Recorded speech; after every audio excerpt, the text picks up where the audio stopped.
Hey guys, welcome back to my channel. So as per the title guys, you can see in today's video, once again, we're going to be talking about that story that went viral. I would say like probably 2 weeks ago, that is called the Danish deception. You guys already know when it first started trending, I also came out here and I spoke about how the lowest hanging fruits of society were literally coming out here and gloating because this black woman had been mistreated by one of the men that they envy so much, which I think is so interesting because for every black woman that come out here and have a negative experience with one of these non-black male, we literally can find a million dust bucket and the woman that they claim to be their preference literally having 10 times worse.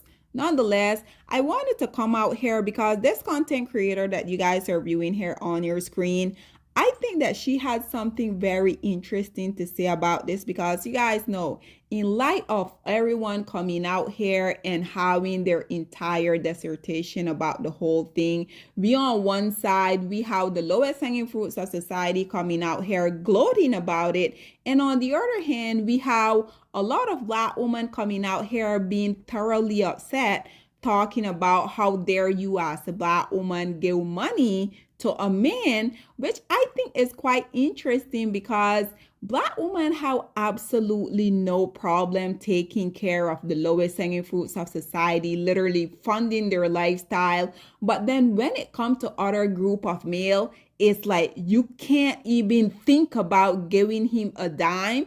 I think black women, how about us not coming out here and giving any man money, regardless of what color they are? But once again, this right here is what I continue to talk about, the hypocrisy. Black women, they will literally come out here, worship the ground that the lowest hanging fruits of society walks on. Someone said Kendra G is a black male worshiper. You know what? You're goddamn right. I am a black male worshiper. I'm a good man, black male worshiper. And I have been through a lot of shit, trust and believe, with black men. And let me be clear, good black men. And I know several of them, and they should be worshiped. Reign supreme. So if you want to say Kendra G is a black male worshiper, you're goddamn right I am, because I'm a black woman. What else should I be worshiping?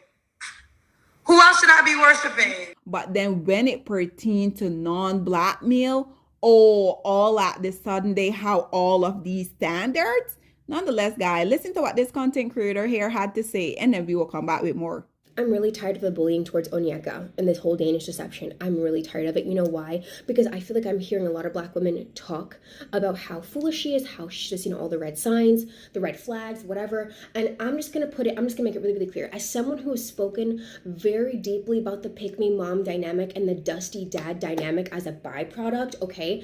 And getting my way out of the freaking matrix of those shenanigans, I can tell you the moment I heard because I did not watch the series, the moment I heard that Onyeka's parents also gave money to this man, it all made sense to me. Now, a lot of African women I have seen who are coming on here who are like, oh no, like it's in our blood to always collect money. It's in our blood to always collect money. Once again, see, social media is a very interesting place because I've only really seen that on social media. Because in my upper middle class area where I grew up, the African women that I saw that were amazing medical professionals were always low-key taking care of their man.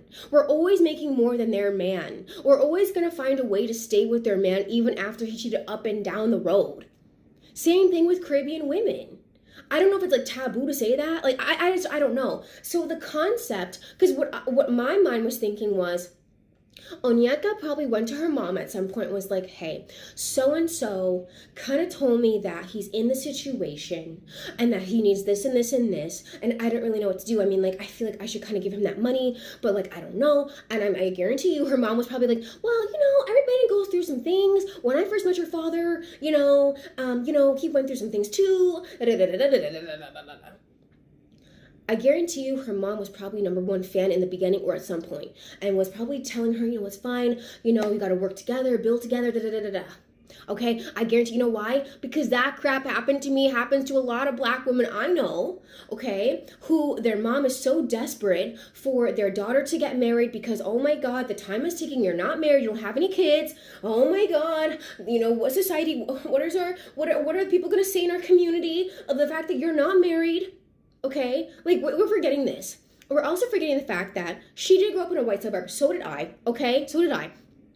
So it's not surprising that she naturally might gravitate towards white men, and I don't care, and you shouldn't care either. Like I said, the concept also about her being, how she would have left a black man had he been asking her for, no, like I said, I think I said in the beginning of this video, sorry, I've recorded this video so many different times. If, like I said with another creator that I reposted, if it was a black man, she would have never been able to escape because that man would have her in a chokehold and leash, holding her, pow, pow. You need to stay up in this marriage because you're not going anywhere. You're paying my bills. I'm going to cheat on you. I'm going to do whatever. Listen, this has happened so many times in my Haitian community. Do not come after this chick like she's the only one that got played or whatever, or that she's the only one who felt desperate or whatever, because I guarantee you there were people closest to her that were probably urging her to stay. So anyway, I just feel like this whole entire thing of like, oh, well, it could never be me. Listen, a lot of black women have come into the soft life, did not grow up into the soft life. Okay, there's a gap, and you have to fill that gap, okay, on your own, but it's not natural. It doesn't matter about how the women in your village are being treated and how they are always getting diamonds and whatever. Up in this country, you cannot tell me how many African and Caribbean women I've heard that say, you know, it's so expensive here. They're repeating what these men have said to them. It's so expensive here, so, you know, it really does take two now. It really does take two. And this is also in the church. I'm not getting into that right now. That's a separate topic. Goodbye. Ladies and gentlemen, one question. Did she lie? You guys already know I also had to bring a few comments on here for you guys. So as y'all can see, this first commentator say, I watched all 25 plus parts of the Danish deception. Not only did the man get money from Onika and her parents, he got 3K from her little sister too. Her Nigerian dad gave the Danish man his blessing to marry his daughter after meeting him one time. Also, Onika did not disclose any of the financial issues with her friends or family because he told her not to, plus she didn't want to ruin their image. Unfortunately, that allowed him to borrow money from everyone individually without anyone finding out. He also scammed money out of white people he met through her.